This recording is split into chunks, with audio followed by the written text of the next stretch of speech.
Her child was strangled by this python 2 summers ago.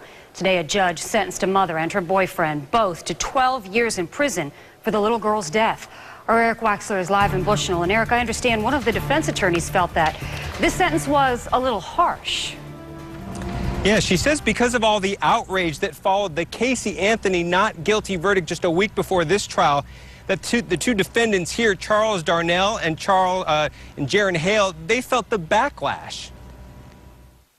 Last month, Charles Darnell and girlfriend Jaron Hare were both found guilty in the death of Hare's 2-year-old daughter, Shiana. The little girl was strangled and killed by the family's pet Burmese python in July 2009.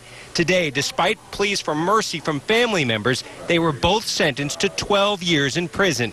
And no, they did not mean for this to happen. You need to address me. Darnell's attorney, Rhiannon Arnold, says the Casey Anthony verdict just a week before was a factor here.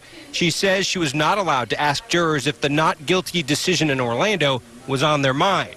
We don't know what those jurors were thinking other than what most of America is thinking, and it's that Casey Anthony didn't report her child missing, and here we are a week later dealing with a dead child. With so many upset that Anthony walked free, Arnold says the jurors came down hard on Darnell and Hare, finding them guilty of third-degree murder, manslaughter, and child neglect. Nobody wants what they claim to be responsible of a child's death to walk free after Casey Anthony did. Both Hare and Darnell addressed the judge briefly. Hare said she will always feel the pain and miss her daughter. Darnell said if he could take what happened back, he would. There's no way that I would ever cause any harm to any of my children.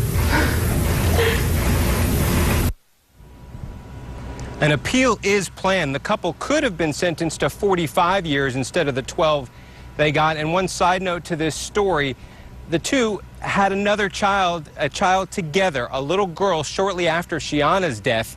She is in the custody of a family member. Live in Bushnell, Eric Waxler, ABC Action News.